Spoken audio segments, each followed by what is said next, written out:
سورہ صافات رکوع نمبر 2 تلاوت. احشروا الذين ظلموا وازواجهم وما كانوا يعبدون من دون الله فاهدوهم الى صراط الجحيم وقفوهم انهم مسؤولون ما لكم لا تناصرون بل هم اليوم مستسلمون واقبل بعضهم على بعض يتساءلون قالوا انكم كنتم تأتوننا عن اليمين قالوا بل لم تكونوا مؤمنين وما كان لنا عليكم من سلطان بل كنتم قوما طاغين فحق علينا قول ربنا إنا لذائقون فأغويناكم إنا كنا غاوين فإنهم يومئذ في العذاب مشتركون إنا كذلك نفعل بالمجرمين إنهم كانوا إذا قيل لهم لا إله إلا الله يستكبرون ويقولون أئنا لتاركوا آلهتنا لشاعر مجنون بل جاء بالحق وصدق المرسلين إنكم لذائقون العذاب الأليم وما تجزون إلا ما كنتم تعملون إلا عباد الله المخلصين أولئك لهم رزق معلوم فواكه وهم مكرمون في جنات النعيم على سرر متقابلين يطاف عليهم بكأس من معين بيضاء لذة للشاربين لا فيها غول ولا هم عنها ينزفون وعندهم قاصرات الطرف عين كأنهن بيض مكنون فأقبل بعضهم على بعض يتساءلون قال قائل منهم إني كان لي قرين يقول أئنك لمن المصدقين أئذا متنا وكنا ترابا وعظاما أئنا لمدينون قال هل أنتم مطلعون فاطلع فرآه في سواء الجحيم قال تالله إن كدت لتردين ولولا نعمة ربي لكنت من المحضرين أفما نحن بميتين إلا موتتنا الأولى وما نحن بمعذبين إن هذا لهو الفوز العظيم لمثل هذا فليعمل العاملون ذلك خير نزلا أم شجرة الزقوم إنا جعلناها فتنة للظالمين إنها شجرة تخرج في أصل الجحيم طلعها كأنه رؤوس الشياطين فإنهم لآكلون منها فمالئون منها البطون ثم إن لهم عليها لشوبا من حميم ثم إن مرجعهم لإلى الجحيم إنهم ألفوا آباءهم ضالين فهم على آثارهم يهرعون ولقد ضل قبلهم أكثر الأولين ولقد أرسلنا فيهم منذرين فانظر كيف كان عاقبة المنذرين إلا عباد الله المخلصين.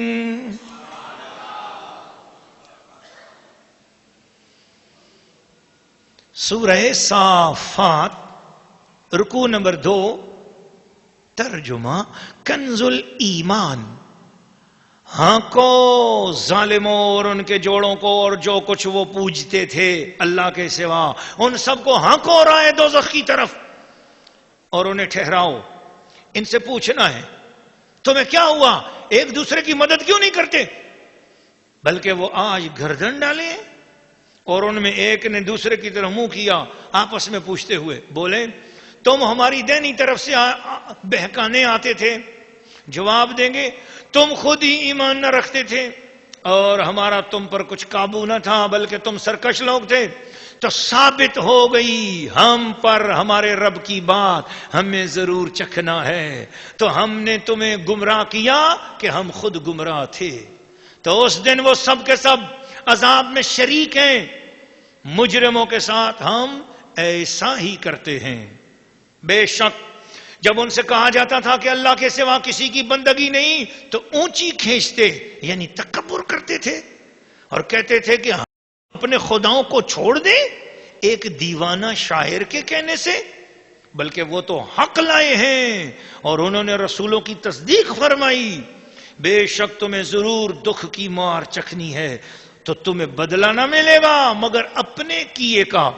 مگر جو اللہ کے چنے ہوئے بندے ہیں ان کے لیے وہ روزی ہے جو ہمارے علم میں ہے، میوے، اور ان کی عزت ہوگی چین کے باغوں میں، تختوں پر ہوں گے آمنے سامنے، ان پر دورہ ہوگا نگاہ کے سامنے بہتی شراب کے جام کا، سفید رنگ، پینے والوں کے لیے لذت، نہ اس میں خمار ہے اور نہ اس سے ان کا سر پھرے، اور ان کے پاس جو شوہروں کے سوا دوسری طرف آنکھ اٹھا کر نہ دیکھیں گی، بڑی آنکھوں والیاں، گویا وہ انڈے ہیں پوشیدہ رکھے ہوئے۔ تو ان میں ایک نے دوسرے کی طرف منہ کیا پوچھتے ہوئے، ان میں سے کہنے لگا، بولا میرا ایک ہم نشین تھا، مجھ سے کہا کرتا تھا کہ کیا تم اسے سچ مانتے ہو کہ جب ہم مر کر مٹی اور ہڈیاں ہو جائیں گے تو کیا ہمیں جزا سزا دی جائے گی؟ کہا کیا تم جھانک کر دیکھو گے؟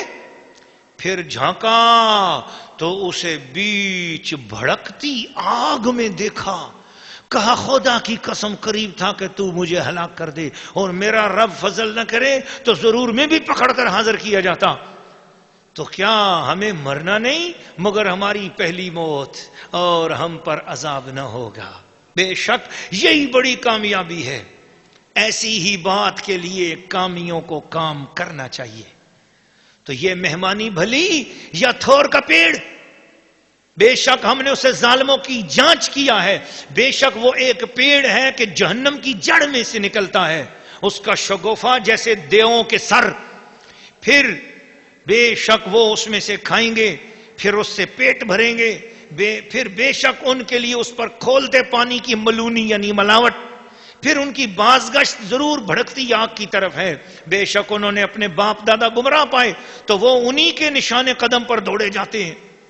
بے شک ان سے پہلے اور بے شک ان سے پہلے بہت سے اگلے گمراہ ہوئے، اور بے شک ہم نے ان میں ڈر سنانے والے بھیجے، تو دیکھو ڈرائے گئےوں کا کیسا انجام ہوا، مگر اللہ کے چنے ہوئے بندے۔ سورہ صافات رکوع نمبر 2، تفسیر۔ اللہ کریم کے پاک کلام کو محبت کے کانوں سے سننے والے خواتین و حضرات، یہ وہ پاکیزہ کلام ہے جو طرح طرح کی مثالیں دے کر دنیا بھر کے منکروں اور کافروں کو پیغام دے رہا ہے کہ آؤ اس اللہ کی طرف جو قدرت رکھتا ہے زندگی دینے پر بھی، اور وہی قدرت رکھتا ہے مارنے پر بھی، اور وہی قدرت رکھتا ہے مرے ہوئوں کو زندہ کرنے پر بھی۔ قیامت کا عذاب بھی حق ہے، قیامت کی جزا اور قیامت کی انعامات اور جنت بھی حق ہے۔ عذاب پر بھی پورا یقین، جنت پر بھی پورا یقین۔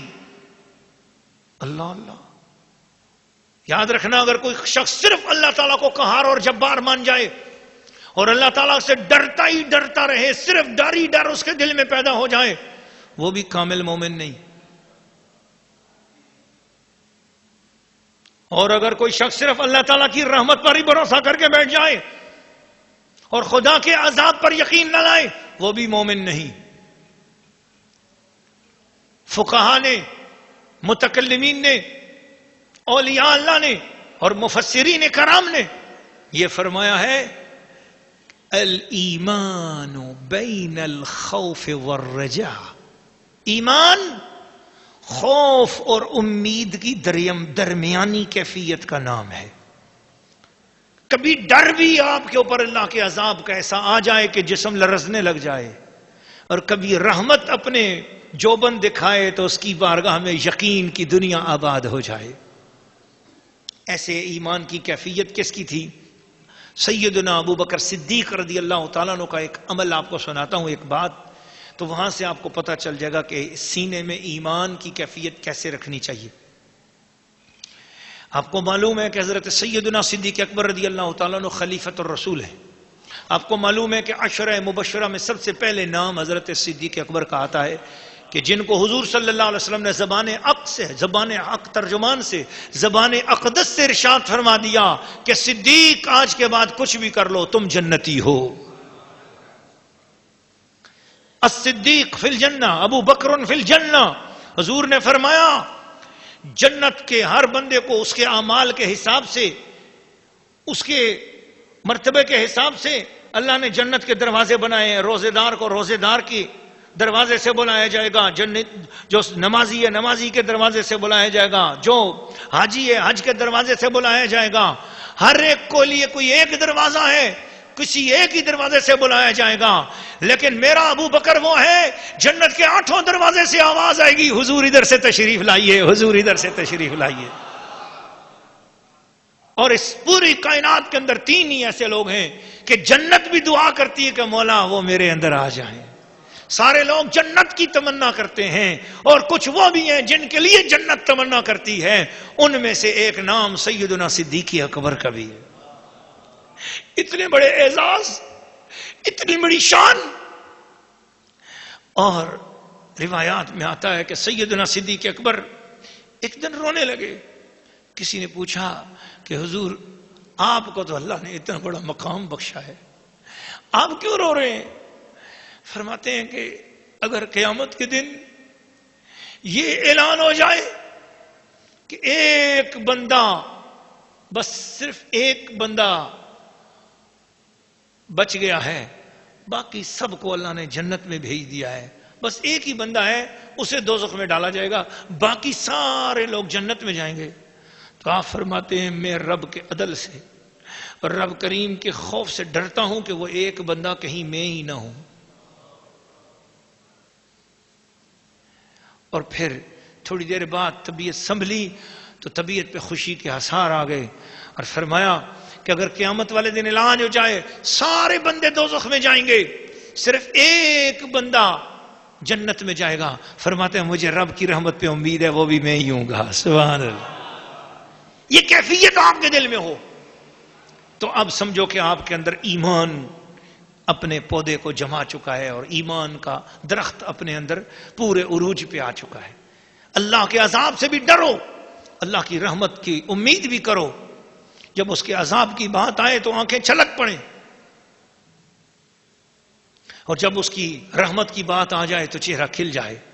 اسی طریقے سے رسول پاک قرآن مجید پڑھتے تھے، اسی طریقے سے صحابہ کرام قرآن مجید پڑھتے اور قرآن مجید سنتے بھی تھے اور سناتے بھی. جہاں عذاب کی بات آتی تھی تو لرزتے تھے، اور بلکہ حدیث شریف میں آتا ہے لرزہ طاری نہیں ہو رہا تو اپنے اوپر طاری کرو، ڈر طاری نہیں ہو رہا تو ڈر کی حرکت اپنے اندر پیدا کرو، اس کی عادت اپنے اندر بناؤ تاکہ تمہیں اچھے کاموں جیسی نقل لگانے والوں میں ہی شامل کر دیا جائے. اس رکوع میں 2 چیزیں آئیں کہ ایک یہ کہ تکبر والے لوگ جو ہیں وہ اللہ کو پسند نہیں ہے، تکبر سے بچ جاؤ. کچھ بھی آپ نے اللہ کے راستے میں خرچ کیا ہے تو مت سوچو کہ اعلان ہو، میرا نام لے کر دعائیں ہوں، مجھے آگے آگے بٹھایا جائے. سمجھو آپ نے اپنی نیکی برباد کر دی. کچھ نہیں ملے گا. دنیا والے کیا دے سکتے ہیں؟ مولوی کیا دے گا؟ کوئی دنیا والا کیا دے گا؟ کیا دے گا؟ 1-2 تعارف کے جملے کہہ دے گا، کوئی اچھی بات کر دے گا، اس سے کیا ہونا ہے؟ سارا ثواب ضائع کرنے والی بات نہیں. اس ہاتھ سے خرچ کر تو اس کو پتہ نہ چلے، اس سے خرچ کر تو اس کو پتہ نہ چلے. اتنی خاموشی سے صدقہ دو، اتنی خاموشی سے زکوٰۃ دو، اتنی خاموشی سے ہدیہ دو، اتنی خاموشی سے اللہ کے گھر میں خرچ کرو، اتنی خاموشی سے اللہ کے دین پر خرچ کرو. یہ تو ہے ایک جذبہ. لیکن اگر اچھی نیت ہو کہ میں اگر سب کے سامنے خرچ کروں گا تو اس سے کسی دوسرے کو بھی حوصلہ افزائی ملے گی اور بھی خرچ کریں گے، تو یہ اگر نیت ہو تو پھر سب کو دکھا کر بھی خرچ کرنا ثواب ہے. اور خصوصاً فرائض یعنی زکوٰۃ جو ہے وہ جس کو دو اس کو نہ بتاؤ کہ تمہیں زکوٰۃ دے رہا ہوں، لیکن زکوٰۃ دینے کے بعد ویسے اعلان کرو کہ الحمدللہ میں نے زکوٰۃ ادا کی ہے. لوگوں کو سناؤ، کیونکہ زکوٰۃ فرض ہے، اور فرض میں اعلان کرو گے تو ہو سکتا ہے جس نے نہیں دی ہے اس کو بھی دینے کی توفیق نصیب ہو جائے. تو قرآن کی بے ادبی نہ کرو، قرآن کی تعظیم کرو. اور جن لوگوں نے رسول پاک کی بے ادبی اور گستاخی کی اور حضور کے لیے بے ادبی اور گستاخی کے کلمے کہے، شاعر اور مجنوں کہا، قرآن کہتا ہے تم شاعر اور مجنوں کہتے ہو میرے محبوب کو، بل جاء بالحق وصدق المرسلین. یہ تو دو بڑے بڑے عہدوں پر فائز ہے میرا محبوب. ایک تو یہ کہ حق سارے کا سارا محمد کے پاس ہے. لوگوں حق تلاش کرنا چاہتے ہو تمہیں کہیں بھی نہیں ملے گا. اب اگر حق تلاش کرنا چاہتے ہو تو نہ بائبل دے گی، نہ تورات دے گی، نہ زبور دے گی، نہ آپ کو حق جو ہے ہندوؤں کی گرنتھ دے گی، نہ سکھوں کی کتاب دے گی، نہ تمہیں بدھسٹ کی کتابیں دیں گی.